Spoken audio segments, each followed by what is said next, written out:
See, and I'm looking on live. I don't see it yet.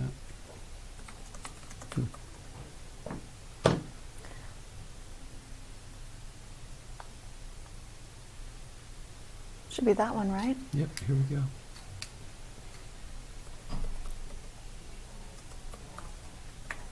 All right. Hello, hello. I'm Isabella Fredrickson here with The Hooner.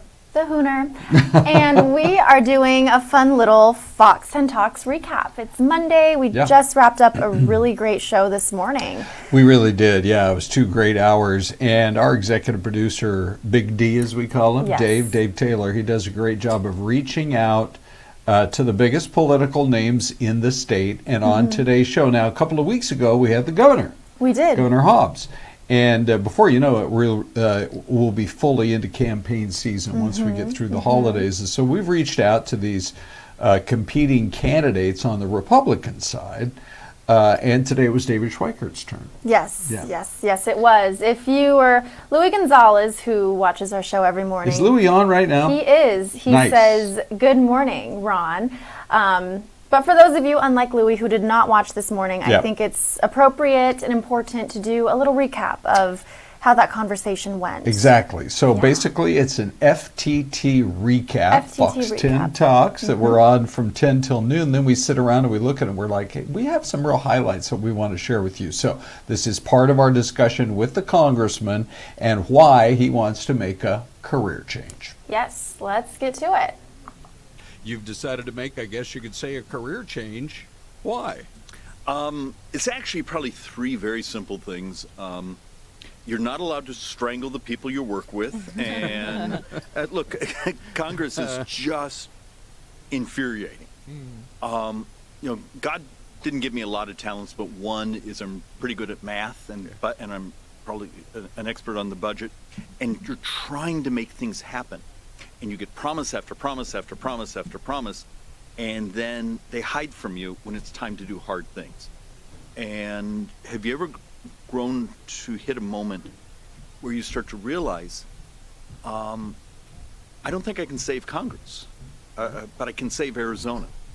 And then there's other personal things. I have a 3-year-old and 10-year-old, and a wife is exactly my age.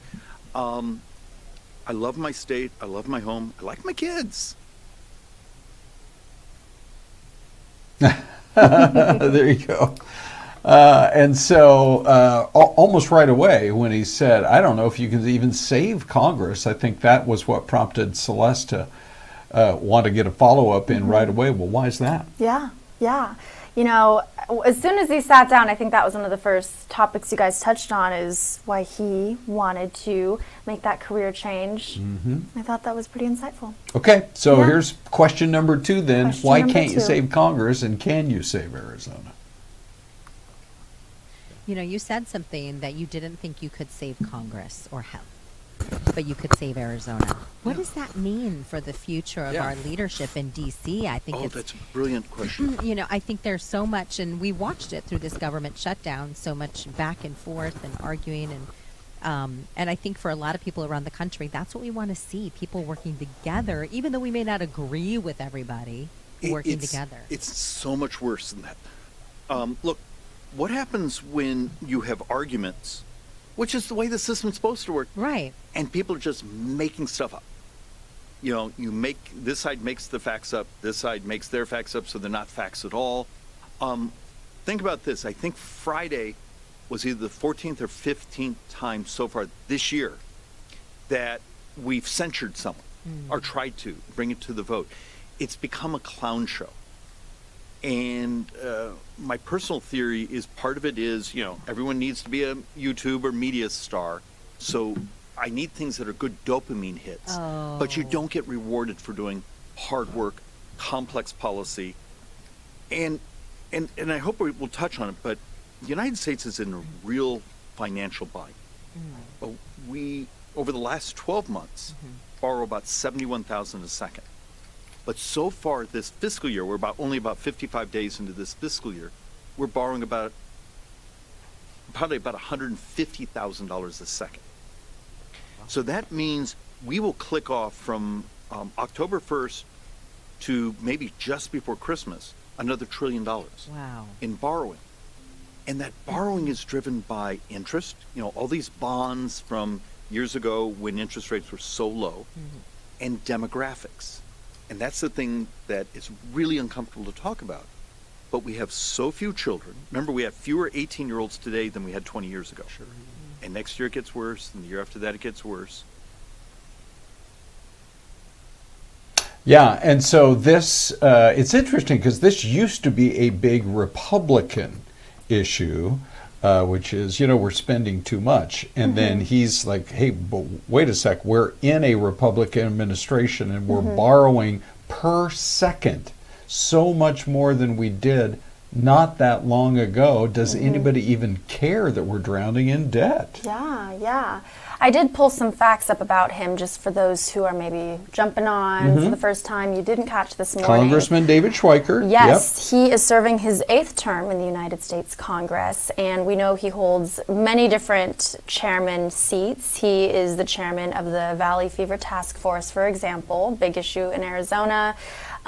He is the co-chair of the Tunisia Caucus and the co-chair of the Telehealth Caucus, in addition to some others. So just to kind of put out some of the info of his connection to the state, what he does.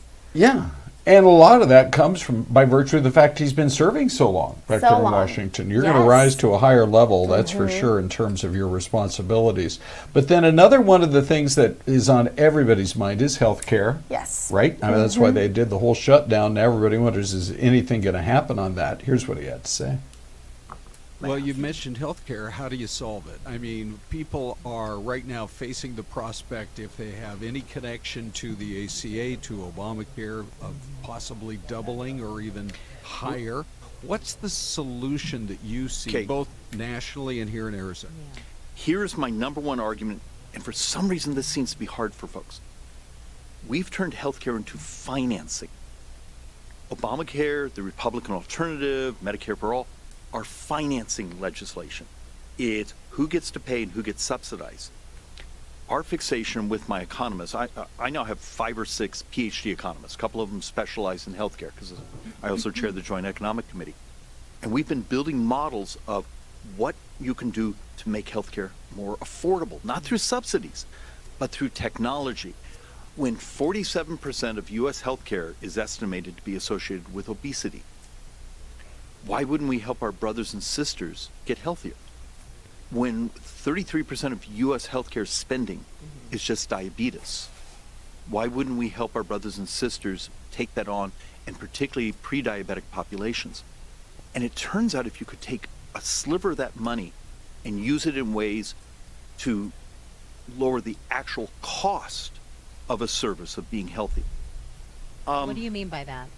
If we estimate that last year, 25 to 35 billion dollars was spent just in duplicative MRIs, X-rays, CTs, ultrasounds. Okay. Yeah, this is tough because I want to keep listening to what he had to say, but we have a 13-minute program we're wedging it all into here.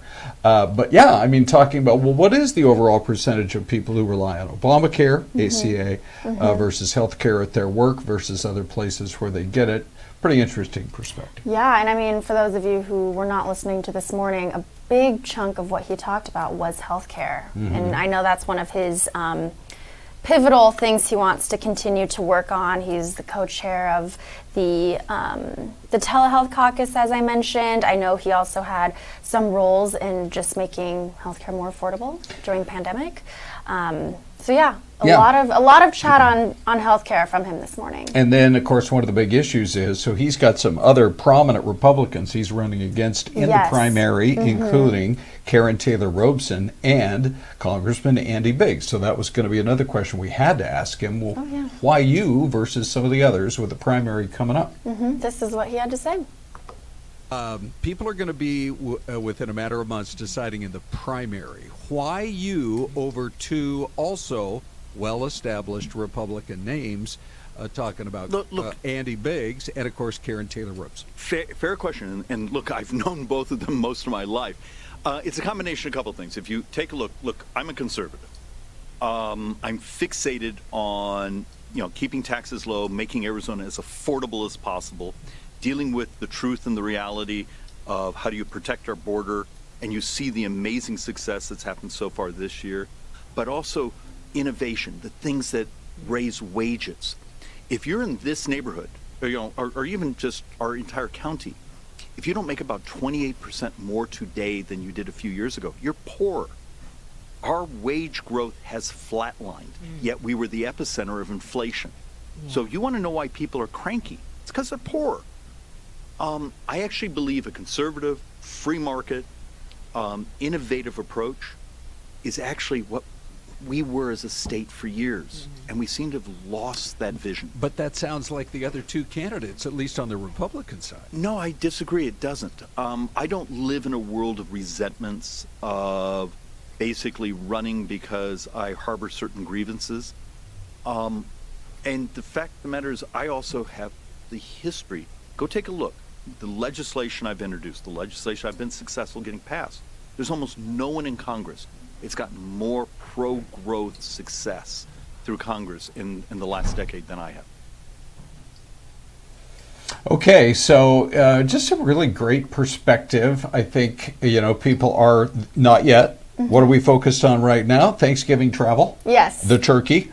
The holiday season. Right? Thawing out the turkey. Yes. And then getting through Christmas and Hanukkah, New Year's, all the rest. All the rest. But then as soon as we get into the beginning of this next year, the legislative session will start down the street from us at the state capitol, and Congress will get moving on what they have on their agenda in an election year. And so it really will become, now I'll just say we've reached out to the other big names out there. So we've had the governor, and now we've had Congressman Schweikert. We hope to hear and get booked soon. We do. Andy Biggs and Karen Taylor Rosen. Yes, we are committed to giving all of the candidates a platform to speak on our Fox 10 Talks stream show. Yeah. The other thing I was going to mention, I always like to try to get a little bit of new perspective or something that might surprise you about the guests that do come in. And so I asked him this question: tell us something about you that would surprise everybody. He said, I'm a great welder. Well, I think he just said, I'm a welder. I don't know if he said I'm a great welder. But that's what he does to kind of get away from the hubbub and all the pressure cooker of Congress and go out into the garage and start welding stuff. I also know that on Thanksgiving, this is a tradition he's had with his family for the last at least 10, 20 years, as he participates in the Fountain Hills Thanksgiving parade. And he gives out honey buns. See?